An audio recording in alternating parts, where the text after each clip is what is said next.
Welcome to the Tournament Poker Edge podcast, brought to you by TournamentPokerEdge.com, the only podcast dedicated exclusively to poker tournament strategy. Now here's your host, Clayton Fletcher. Hello once again, everybody, and welcome to the Tournament Poker Edge podcast. I'm your host, Clayton Fletcher, in fabulous Las Vegas, where I am literally sitting inside the Tesla of one of my favorite poker players, actually one of my favorite guys. You know him. He's got 8 million in online and 8 million in live cashes. He's balanced, as we like to say, and he's also the founder and CEO of the charity series of poker, my friend Matt Stout. Matt, how you been, buddy? I am doing pretty well, but I gotta downplay myself and say that it's only like 4 million each and 8 million total. Okay, all right. So I had the figures wrong. Either way, it's a hell of a lot more than I've won. So first off, nice car. Thank you. I mean, these things are amazing. You set me up with the brag, but yeah, I mean, I just have the poor man's Tesla, the Model 3, that's like 40 grand or so, but I'll take it. I love this thing to death. Only a poker player would use the phrase poor man's Tesla. So how's your World Series of Poker been going, bud? It started off interestingly. I busted the 2500 freeze out as my first event, flew to Memphis for the St. Jude National Volunteer Advisory Council, and hung out with some people I've been on basically doing Zoom meetings with a national group for like 3 years now. It was supposed to be 2 years, but got stretched because of the pandemic. We still hadn't met, and then we presented a case study on our volunteer work and kind of how they should strategize going forward to the hospital before we left, and came back and then immediately caught COVID either on my way back or when I played the reunion the next day, and tested positive a couple days later. Well, first of all, we call it the housewarming this year, not the reunion. Yeah, whatever. But second of all, you don't know exactly who gave you COVID. Like, who are we blaming for this? There was a dude coughing a decent amount at my reunion, housewarming, whatever kind of party it was. He's my suspect, but I don't know. I'm not too worried about it. Yeah. So you're all better now? I hope so, because we're in a very small space.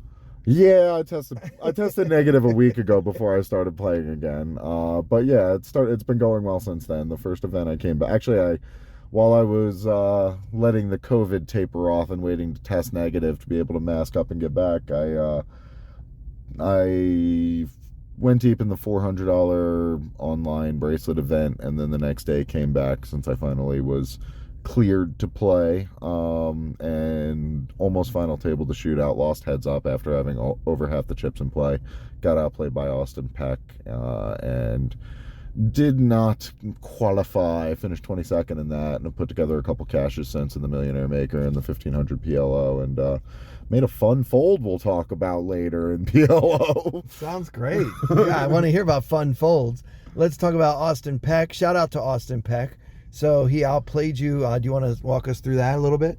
Not particularly. Or are you trying not to relive the bad moments? I either 3-bet in double barrel or C-bet in double barrel with like king high, and he made a good call with sixes on a jack high board, and then there wasn't much else to it. Like, I was pretty short by the time we got heads up. He played really well 3 and 4-handed after I had the chip lead.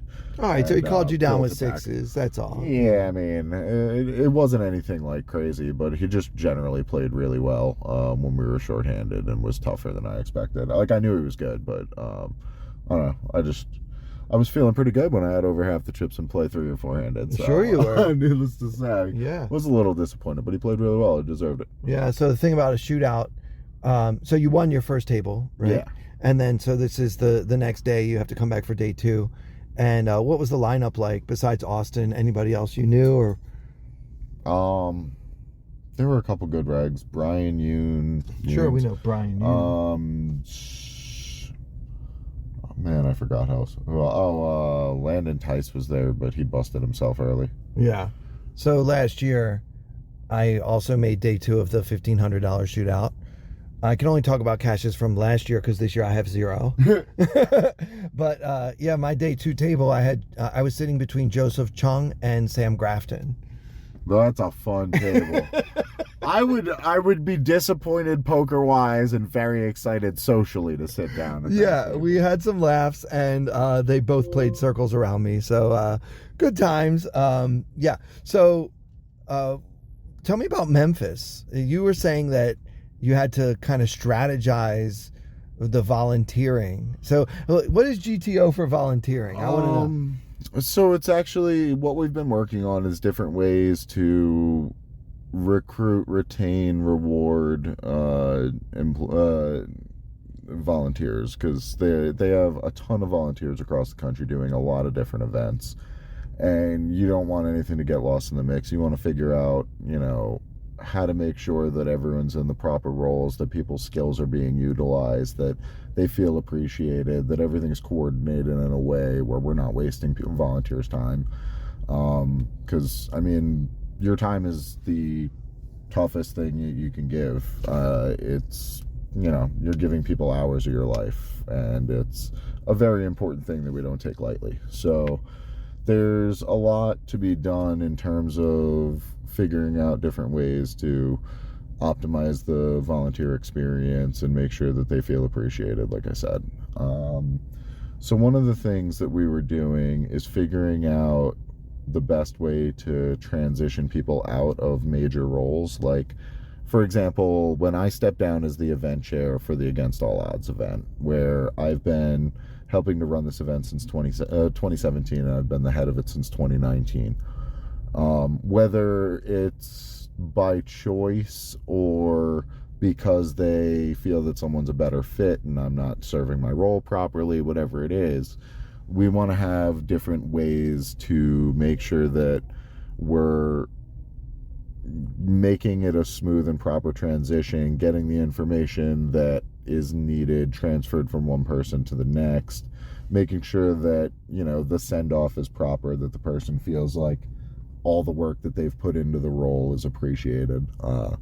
So just kind of trying to help them with strategies to better align those type of things was our case study that we were working on. And then the other group presented a separate case study. It was a somewhat similar thing where we're kind of just trying to help them figure it out from giving like our experience and our feedback from what we've learned, both as volunteers ourselves, for St. Jude, but also like input we've received. Like, we had someone who was involved with the St. Jude event before I got involved with it that had a very bad experience, and he didn't want to come back. And it was a pretty good friend of mine. I won't say it here, but I'll tell you after we get off who it was. You obviously know him. And he just like was very off put. Like he still loved St. Jude, he loved the mission, but he felt like that the experience that he had, and deservedly so, was very crappy, and that he didn't know if he really wanted to be involved with it, and now, do you mean like taking the same experience. He basically was overworked the entire day, was never offered food, he wasn't given breaks. It was just kind of an oversight thing where there's a lot of moving pieces the day of an event. Like, it's very easy for things to get lost in the mix if you're not working very hard ahead of time, putting together runs of show that detail what's happening every minute, who's in charge, what they need to do, but also at the same time considering like who's on staff at what times and what time they're going to get break, what time are they going to be able to eat, are they going to be able to eat the normal dinner with everyone else, do we have enough catered spots at dinner, or do they need to have a separate behind the scenes volunteer food setup? There's a lot to be done, and if you even when you do plan everything properly, even when you work really hard in advance, it's very easy for something to fall through the cracks, or for a change on the fly that had to occur to cause like a ripple effect and cause other things to go wrong. So it wasn't like St. Jude had done anything grossly negligent. I mean, they had just kind of like, he was the only person in this specific role, So it's not like they had like a group of 20 volunteers that they had to figure out dinner and everything with. It was like this slipped through the cracks because it was only one person filling this role, and he got forgotten while everyone else had a break and an opportunity to eat. So and it was a very long event. So unlike some organizations I know that I won't name, you got feedback from someone who had an experience and decided to try to turn that into a positive by figuring out what to do better next time. Yeah, exactly. And this person is a great guy and was a huge benefit to the event. And he's back involved with it now, and I'm very happy that he is, and so are they. I know who you're not talking about. You're not talking about Daniel Negreanu, who is the biggest champion of St. Jude's and of the event. He was our guest a few weeks ago here on the podcast, and he was hyping it up, man. He told everybody, all my listeners, you guys got to go. If you're in Vegas on this date, and so how did that event go off last month? Yeah, Daniel's the actual founder of this event. He founded this event, I want to say it was the same year that I started the CSOP, which is 2014. And then in 2017, he asked me to get involved with it. What was the question? Sorry. Well, just how was it last month? Since I couldn't make it. The whole event just was unbelievable. I mean, we raised $359K with this event in 2019, and we had originally set out for a goal of $500K in 2020. But with the pandemic and just trying to kind of get things back in the flow, we just set a goal of flatlining it at $350K and trying to make sure that we raise the same amount that we had in 2019. But part of a big chunk of that $359K we raised was a $60,000 presenting sponsor along with a $50,000 anonymous donor that I'm friends with. And we lost both of those post-pandemic. So we're going into the event in 2019, we had pre-raised somewhere around $170,000. So it was about a 50-50 split of what was raised night of versus pre-event. In going into this event on May 21st, we had only raised $75K. Wow. A huge difference. Yeah. And I mean, it's not for lack of trying. Like, we have an amazing committee. They had busted their asses the entire time. And it was it was at a point where we were like depressed as a committee. Like, we had tried everything and we were just like hitting a wall. So we go into this event and we're like, if we raise 200, 250, we'll be happy. And then by some miracle, we hit 400K. Wow. Congratulations. That's incredible. Thank you, and thank you to the committee. Thank you to everyone that showed up. Thank you to Lexicon Bank. They're the bank of poker players. You really need to check them out. They know poker players like no one else, and they're never going to throw you out of their bank for being a poker player like a lot of other banks will. Yeah, I've heard some stories. They've done an amazing job doing know your customer stuff so that they can handle the regulatory aspect. If you deposit $300K during WSOP, they're going to be like, yeah, we knew he was going to be playing WSOP. Like, we had him fill out this thing saying which events he was going to be probably going to be playing this year, might be playing this year, and here's his signature showing that he was going to be playing. So we weren't surprised to get this wire. Things like that help them with regulators, because it's not that Bank of America wants to kick you out. It's that Bank of America is worried about regulatory issues, and they just it's easier for them to throw you out than worry about the regulators coming after them. Yeah, I talked about this on a podcast when I was in Australia, just how the banks here and the government here just, it not only seems to frown on gambling, but it's more like they actively try to make our lives harder.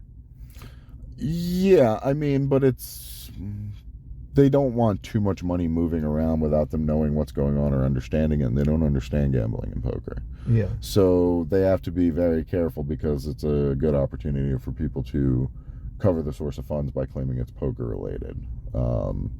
That's their reasonably justifiable excuse. Yeah, so they prefer a paper trail and proof, but it's your money. You should be able to do what you want with it. So, yeah. It's not even just that they expect a paper trail. Right. Like, talking to Russ Fox, my accountant, it's that they don't they're so not used to people walking around with 50 grand, 100 grand, handing someone 100K in a casino and just sending a text confirmation. Like, yeah, I gave you that 100 G's in the hallway of Paris. It's like 4 chips. What? yeah, I gave you that palmed amount of 25K chips. No big deal. One of my friends is not playing the World Series of Poker this year because even though his backer had filled out all their 1099s and everything, the IRS is still insisting on a paper trail, and he had handed it all to his backer in cash. And it's like the weirdest thing where one random IRS agent who doesn't understand poker and thinks that this is suspicious when it's not is now like ruining my friend's livelihood. It's crazy. Yeah, it's pretty brutal, and that doesn't really happen in the same way in countries like Australia and other places that I've been, where I talk to people about this stuff, and it's just poker in general doesn't always have the same stigma in other places as it does here. And of course, in some countries, there's even more of a stigma. So I guess we're somewhere in the middle of the road. But considering Texas is in the United States, you would think we'd be allowed to play Texas Hold'em and everybody could just kind of leave us alone. Omaha's here in the States too, for that matter. You know, there's no Zurich Hold'em. So no, let's create it though. Yeah, we should. We have to come up with some rules for that. By the time you get back to Vegas, I'm gonna have a plaque for my home mix game that's gonna say Zurich. Exactly that. It's gonna be Zurich Hold'em, just for Clayton. Yeah. Well, I'll be honored to have that. So, before we get to your hand where you made some kind of sick fold, why don't we talk a little bit about what's happening July 3rd here in fabulous Las Vegas? Seems reasonable. We are going to play some Texas Hold'em, not Zurich Hold'em. Okay. It's going to be Texas Hold'em, to be clear. We're going to play some Texas Hold'em for 3 Square Food Bank. We rented out Moon Nightclub at the top of the Palms because Palms gave us an absurd deal and discount on this place that I can't even mention on the air. Wow, you must have friends in high places there. Raul Daniels, VP of Catering for Palms, is a really good dude, wants to help out these charities, knows that we pick good and effective charities and wants to support it. So he gives us insanely low minimums, discounts our food and beverage. Very, very helpful. So we've got this absolutely gorgeous, unreal venue, a nightclub at the top of the Palms with an outdoor balcony overlooking the Strip. And we're going to have a $300 tournament with $100 rebuys and add-ons, $10,000 for first place, and all the net proceeds go to 3 Square Food Bank, which is Southern Nevada's only food bank. I came out here and originally started looking around for which food bank I wanted to support when I did my first CSOP, because this is actually the flagship event that started Charity Series of Poker in 2014. I didn't realize that. It is, yeah. So the very first one I did was at Planet Hollywood in July of 2014, and back then we were doing it as 50-50. It was 50% to the prize pool, 50% to the charity, and we raised 15 grand for 3 Square Food Bank. The CEO called me after the event to thank me, and I said you're welcome, but honestly I thought we were going to raise 25,000, so I'm a little disappointed, and I promise we're going to do better next year. He laughed at me and he told me I was crazy. The next year we raised 42K. Hey, that's a poor man's Tesla. That's a poor man's Tesla plus $1,000 for taxes. Yeah, so he called me again and he's like, all right, I no longer think you're crazy, and maybe we should do dinner and talk about how we can grow this event. So it's been a fun ride ever since then. This is going to be event 38. That was CSOP 1. And Ryan Reese was the defending champion of the event, of the main event at that point. Reigning champ, and he got heads up with Andrew Brown, who's like my best friend and my PLO coach. And Brown won, just so that he could ruin our publicity. And I didn't even realize in the moment how bad it was for marketing that Andrew won. But he did ship the initial CSOP event, and this is the 8th time we've run it. The pandemic screwed up one of them, but we've run it every year since, and we have raised well into 6 figures for 3 Square Food Bank, and they're one of my favorite partners to work with. Food banks in general is one of the most effective ways to use money in the U.S., and it can provide 3 meals per dollar. And a lot of people just think of the homeless and soup kitchens and stuff, but 3 Square and other food banks, they're supporting families. They're sending boxes that help feed kids that otherwise would go hungry. So, well, we just wrapped up Restaurant Week here in Vegas, which is like most restaurant weeks. It was actually more like 2 weeks. And all of that was, tied into the 3 Square. I wonder how much money they raised from that, because they seem like they're really doing a lot more, just outreach in the community. And obviously it's an amazing charity, and I'm excited to be part of the event. I'll be serving as MC and maybe making a few little jokey jokes about some of the players along the way. No, you would never. Before I forget, the URL is www.charityseriesofpoker.org/TS38. So TS for 3 Square, 38, the event number. Yeah, so check it out. I'm sure if they just go to the Charity Series of Poker website, they can find all the information there for sure. Yep. And now listen, guys, if you've never played in a charity poker event, number one, you're really missing out. Number two, it's a great way for us to, have some fun, play the game we love, and have it be, for once in your life, a little bit less selfish. Have a few drinks, have a few laughs. I mean, I'll be a bounty, and we all know how easy it is to bust me. Like, people have been having the pleasure of busting me on a daily basis since I arrived in Vegas 3 weeks ago. So if you bust me, you get prizes. Do you have the same sponsors, like with the prizes that you have for the other events, or is it too early to announce? Yeah, we have a ton of the same prizes. Brad Garrett's Comedy Club, VIP tickets and a meet and greet with him. We have a seat in a cash game to play with Daniel Negreanu, some ATV tours, Lake Las Vegas Water Sports. Couple new sponsors. We've had 7-5 Brewing on board for a while now, and that's Ryan Reeves Brewing Company, who was with the Golden Knights and is now with the New York Rangers. So we also have a couple new ones that a cannabis facility construction company is sponsoring the 3 Square event, and they're also being joined by Jonathan Little's PokerCoaching.com. Nice. Wow, that's really well covered. In case you can hear it, I guess it just stopped, but we had a nice little alarm going off the car next to us. There it goes. We're back. Again. We're back. I don't know if the mic will pick that up or not, but boy, I sure hope so, because it adds a certain ambiance to the podcast. I was gonna say we could pause it and resume after it stops, but if you want the ambiance, yeah, it's kind of romantic. Hang on, the Tesla has this goofy fireplace option. I'll get it. Okay. I'll get it real nice in here. We can really get to yeah, like your annoying noise to drown out that annoying noise would be great. It'll just be the slow crackle of the fire. Yeah, who doesn't want to hear that? All right. Oh man, do you have like a nice Merlot we can sip on while we're doing the podcast here? This is great. No, I'm busy drinking my green smoothie. I got the spinach, kale, chocolate covered strawberries, and banana. Wow. Trying to cover up the greens and make it palatable. Yeah, and did you make that one yourself, or did But we'll get the wine after. Okay, all right, sounds good. Yeah, that's why I was late picking you up. You were making your smoothie. I had to get the smoothie down the hatch. That's one meal a day right now. That's all right. I was working out with Anton Wig, who is a total beast, and he basically breaks my body every time we work out. Oh, but then God. I feel good about a week and a half later. So that's all it takes. Week and a half. Yeah. That's all it takes for this to wear off. The recovery time. Yeah. All right. Well, so definitely, guys, July 3rd, come to the Palms. They recently remodeled and sold and reopened the Palms, which has always been one of my favorite casinos in Vegas. The Moon nightclub is so beautiful. What are you laughing at?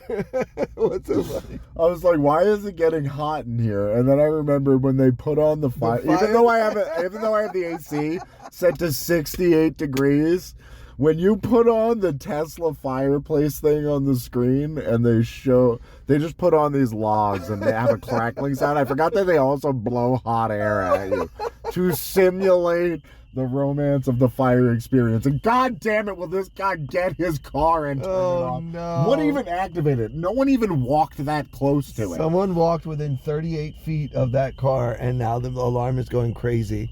Meanwhile, it's charging. I don't know.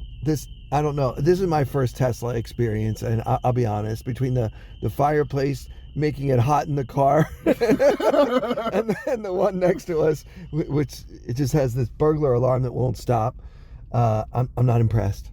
Wait. But I'll show you the emissions now. Okay. I can choose from many different farts. The wettest sounding one is not a fart, and I can choose what seat it farts from. Yeah, so this is definitely a toy. This is not a car. I can go into Santa mode, and it'll turn the Tesla that displays on the left side of the screen into Santa's sleigh, and it will play Run Rudolph Run on the exterior speakers. No. On the exterior speakers. I do that to Brittany's little sisters that we have guardianship of when I'm dropping them off at school. They hate me so much. Of course. Yeah, it's so embarrassing. You're that dad. Yeah, I love doing it. I love it. Brittany, of course, Matt's wife, Brittany Stout, and she has a new job, right? Yeah, she's one of the tournament supervisors at ARIA. Wow. Congrats. She's more than qualified. All right, so let's get into this hand. Oh, boy.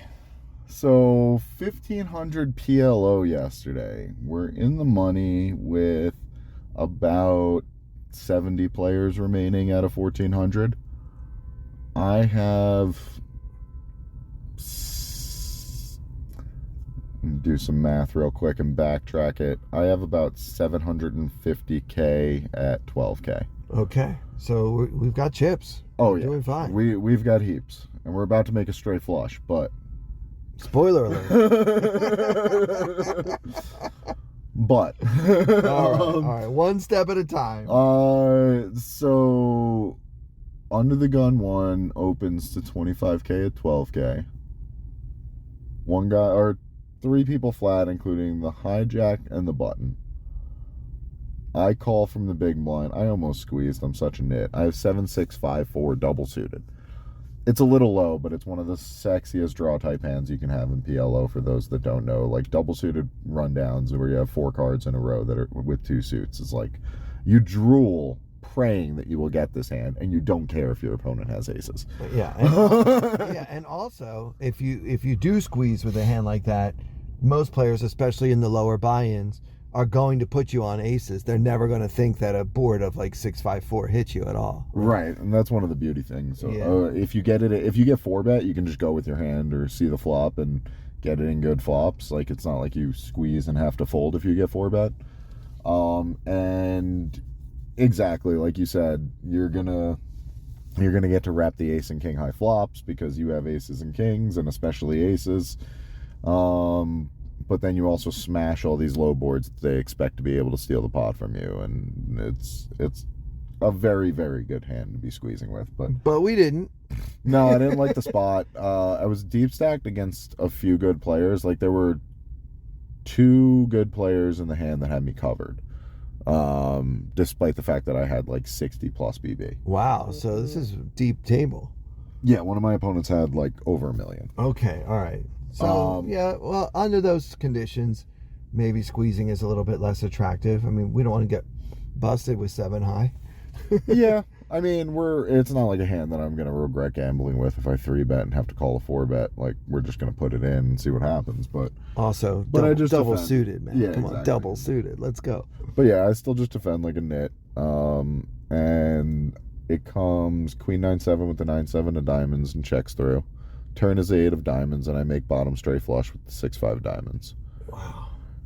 I check, and it checks through.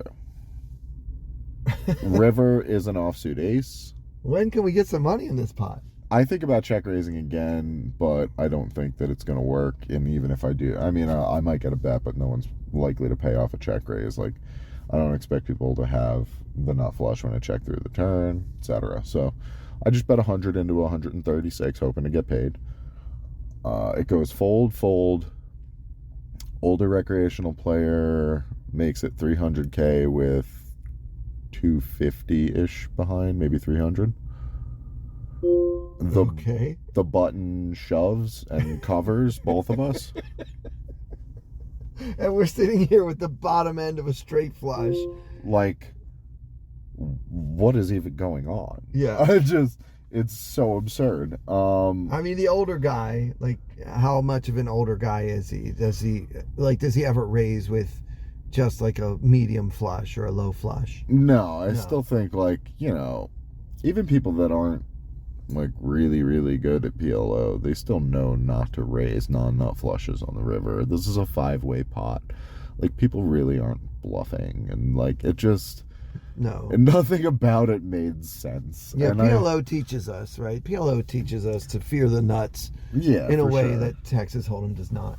Right. Like, if you straight flush over straight flush me and I'm playing both cards and no limit, I'm probably not going to find I don't think regardless. I've ever folded a straight flush It's and not. no limit. I even if I think you got it, we're probably just gonna have to see it at that point. And I just, like, basically, I expect that the first guy either has, like, top straight flush or the ace high flush when he raises me. Like, it's PLO is just that type of game. Like, if he has a king high flush, he calls. And now this other guy's all he in. could be bluffing, but if he's gonna bluff with, like, the ace of diamonds blocker, you would think he would start bluffing on the turn. Yeah, why would he wait till the river and now suddenly pretend? Yeah, that doesn't really make sense. But then once he raised and then the other guy shoves. And the other guy shoves, and I immediately, like, there's a couple things about this. I had a read on the flop that Button legitimately considered betting. I thought he had a really big draw on the flop because he tanked for a while, and it seemed like he really wanted to, and then ended up checking. So I definitely, and the Button's also, like, a competent player. I don't know who he was, but I've played with him before, and I've seen him around WSOP a ton for years and years. So, I mean, he's just not going to have a king high flush. Like, he's not even going to cold 3-bet the ace high flush. Like, if he did, and it also doesn't make sense. Let's go back to that. Aside from the fact that he would know better than to cold 3-bet the nut flush, he just also wouldn't check back an ace high flush on the turn. Like, you're not going to give 4 opponents a free card when it's PLO and people have outs. There's people with 2 pair. There's people with sets. There's people who are going to call once with a worse flush and then possibly pay you off again on the river. And also, you want to make some money. You got to build the pot. When you're playing pot limit Omaha and you have a strong hand, usually it's correct to try to build the pot because you can only bet whatever's in the pot, so you might as well try to get some more in there. Yeah, but the primary thing is just the vulnerability of hands in PLO. Like, you just don't slow play as much in general because you do need to be so much more afraid that you're going to get outdrawn because your opponents are so much more likely to have so much more equity. Yeah, those of you who don't play Omaha, if you think you get sucked out on a lot in no limit hold'em or limit hold'em for that matter, you really need to play PLO and realize, like, how stable your hands actually are in Texas Hold'em, right? Yeah, exactly. I actually said to my day one table, I love how PLO players just never even seem surprised when they get rivered. It doesn't even matter if it's a 1-outer. Like, they don't even physically react. They just kind of, like, shrug and ask for a count. Standard.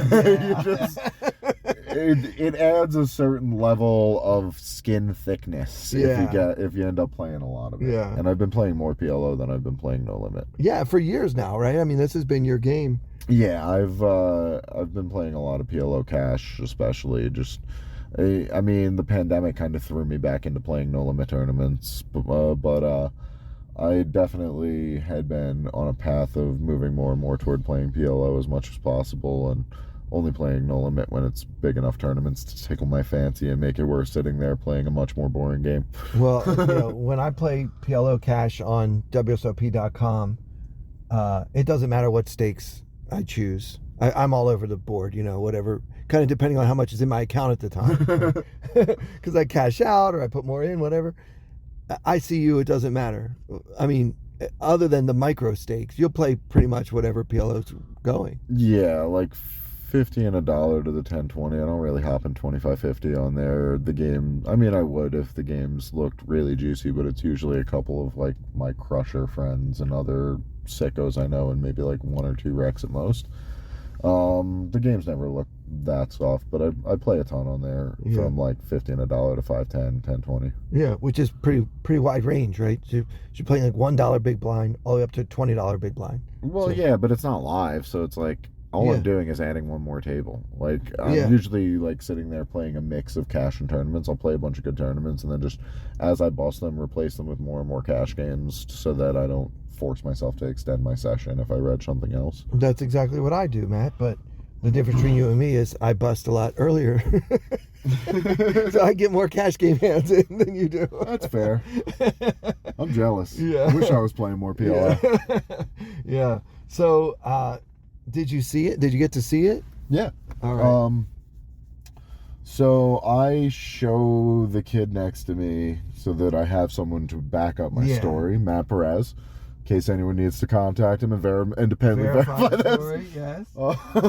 Confirm, right? Yeah, like I very rarely ever show my hands to my neighbor in a multi-way pot because it's pretty inappropriate, but I did it in a very subtle way where the other guy wouldn't notice that I was doing it. And I knew Matt was looking, I just wanted him to see. And I was going to feel such an idiot, but I mean, when I did it, honestly, as soon as the button asked for because the guy had announced 300K, but he had only put out like 260 or something. And as soon as the button didn't immediately fold and started asking them to clean it up and make sure 300K was out there, I was like, oh no. You're not about to make me fold a straight flush, are you? And the answer was yes. And then he shoved, and I knew I was folding, but I needed a second to verify this. But I mean, honestly, I would say it was at least 95, probably closer to 98 to 99% confidence that I folded with. So the hijack calls off ace-4 of diamonds, and the button shows jack-10 of diamonds. Yeah. It felt good to know that I had made such a good fold, but at the same time, he got me down to 640K instead of me going to 1.3, 1.4. But you didn't have the best hand. That's fair. If he could have just picked up a slightly worse hand or something that was suited, I don't know, in spades, that would have been fantastic. Yeah. Well, sorry about that, bud. But hey, that's a pretty sick laydown. So for those who are listening, if you're ever in a PLO pot versus Matt Stout, my advice is this guy folds straight flushes, so just keep bluffing him. I agree for sure. Yeah, I mean, you can get him to fold a straight flush. If he doesn't have the nuts, there's a good chance you can get him to lay it down. If you're that third guy and just want to come swinging in there with the cold 3-bet bluff on the river, have at it. Have at it. Be like, Matt has bottom straight flush here. I'm all in. That would be the sickest bluff. I'm not sure I can name 3 players who would ever make it. Well, impressive. All right, well, before we go, one more time, July 3rd, what time does this whole thing start? Reception of the silent auction and cocktail hour starts at 4:30, and then the tournament itself starts at 6 p.m. Moon Nightclub, Top of the Palms, CharitySeriesOfPoker.org. And can I pre-register if I go to the website? Yep. All right. You can reg with credit cards. You can pay with credit cards there. Cash is always convenient and preferred, but credit cards are always an option if you really want to blast off. Get a million rebuys and silent auction item bids in there. We'll have a 50-50 cash raffle. There's something for everyone to do. A lot of people bring their boyfriends, girlfriends, wives, husbands that don't play, and they just kind of hang out at the bar and bid on silent auction items, do the raffle, and have a party. Yeah, and it will be a party. Good food, good drinks, a beautiful atmosphere. I mean, you cannot beat the view of the strip that you get from Moon Nightclub. That in itself is worth the cost of admission. Of course, we're going to raise money for the 3 Square Food Bank, which is obviously a very worthwhile and what I didn't realize, the OG cause of the Charity Series of Poker. The old flagship. It started with me doing 3 events as a volunteer side project before it became a consulting side project and a side job that I had to start charging them for. And now it's a whole thing. Now it's a whole thing. It's become 50% of my time. I go to the office at least 3 or 4 days a week and work on all these things with my team. They handle all the marketing, email, social media, web design. We're vertically integrated, got GiveSmart out of the picture so that you can do registration straight through the website, bought our own tables, bought our own chips, And now we only charge the beneficiaries $20 rake per person so that we can pay the TDs and dealers. And instead of having to pay 30, 40, 50, Red Rock had quoted us 65 for the St. Jude event. We were like, no thanks. No, wow. Good thing CSOP has gaming approval and is now an approved third-party vendor. Yeah. So yeah, it's been a lot of fun just taking this from like a little side project where I did one here for a 3 Square Food Bank, one in Atlantic City because I was sponsored by Borgata and they would give us free food and beverage discounted tournament rake. They were really good to us, as was Hard Rock Hollywood. So we did some events for Habitat and food banks and Joe DiMaggio Children's Hospital out there.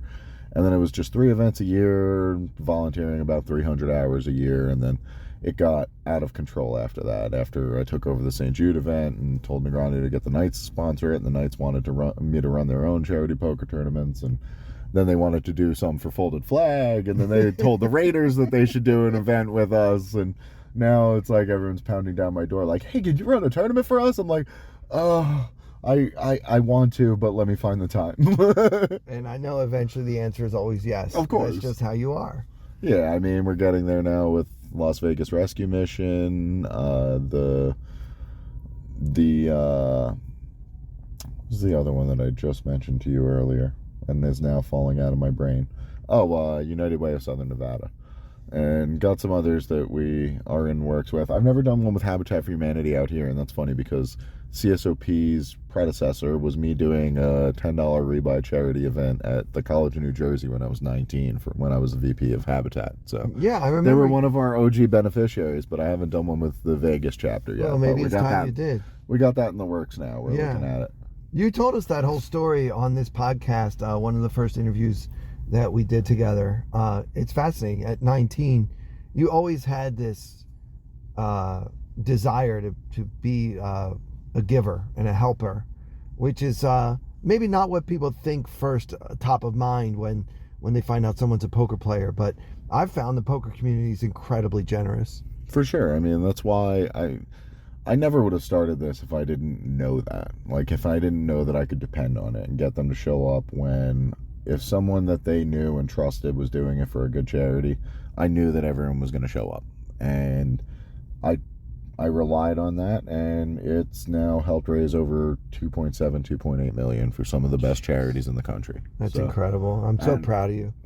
Thanks, man. I'm so grateful for the community support. Like, I couldn't do it without the volunteers, without people showing up, without people sponsoring it. Like, that's how it came together with the St. Jude event. Back to that. I mean, we had zero expectation of exceeding 250. We would have been delighted at that point going in the door, even though our original goal was 350, just to raise 250. And yeah, but like secretly off the record, you're like, 350 is the goal, but no. Yeah. It was the original goal. Yeah. But it realistic, it was still Right. It was still in the spreadsheet as the goal of 350, but me talking to Erica, who is the St. Jude employee that helps run the event, we were kind of 250 maybe, but I mean everyone just spent so much more than we ever expected on silent auction, live auction especially. The live auction we expected to do 50 grand and it did 120 or 130 or more. Wow. We got a painting from Maria Boakova. It was I think the opening bid was 10 grand and we were hoping it would go for 20 and it went for 44. Wow. I got to see this painting. Yeah, it's basically the Queen of Diamonds with a very ornate condensed foam frame and paint splattered all over it. That sounds great. It's kind of cool. Yeah. They have these different paint splashes and stuff. It's the same artist that has a gallery when you're pulling into Aria right next to the Poker Go studio. Yeah. Yeah, she's awesome. She donated that for us and helped us raise $44K, and she came and spoke during the dinner. Amazing. So, amazing. Definitely, if you feel like going and spending 5 figures on art, definitely show up at her gallery. Yeah, do that for sure. And definitely come to the Palms on July 3rd and come hang out with us. We're going to have some drinks. We're going to have some food. We're going to play some poker. $10,000. Just a little 10 G's up top. This is supposed to be a main event seat, but if I'm going to do things the proper way, I notify the World Series of Poker ahead of time. I wire the money for our winners. So realistically, we expect you to come fire the main event if you win this event. If you win the 10,000, just join us for the real party at Bally's in Paris. What said Barry's in Palace? I'm sure there's a Barry. Well, yeah. I don't like to say Bally's because I just I have bad memories of the place. Soon to be renamed the Horseshoe. I saw they're working on the sign outside, so eventually Bally's will no longer be the name of the place that houses the World Series of Poker. But yeah, come on out, guys. July 3rd. It's going to be a great time. I will be your MC. I will be wearing a very fancy sport coat. I can promise you. Oh, baby. I'm excited. All right. Well, Matt, thanks so much for doing this. I know you have to go play your tournament. I wish you the best of luck the rest of the way. Thank you, buddy. I appreciate you having me on. So for Matt Stout and everyone here at Tournament Poker Edge, I'm Clayton Fletcher. Thank you so much for listening.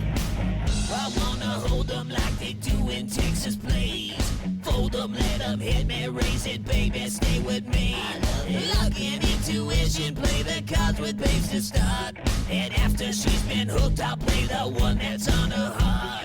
Oh, whoa, whoa, whoa, whoa. I'll get her heart, show her what I got.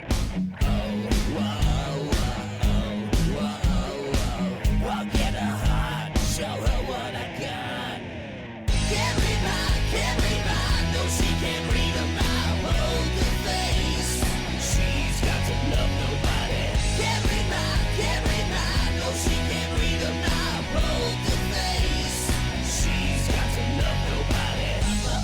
Poker face, poker face. Poker face, poker face. I wanna roll with her, a hard pair we will be. While little gambling is fun when you're with me. Russian roulette is not the same without a gun. And baby, when it's love, it's not rough, it isn't fun.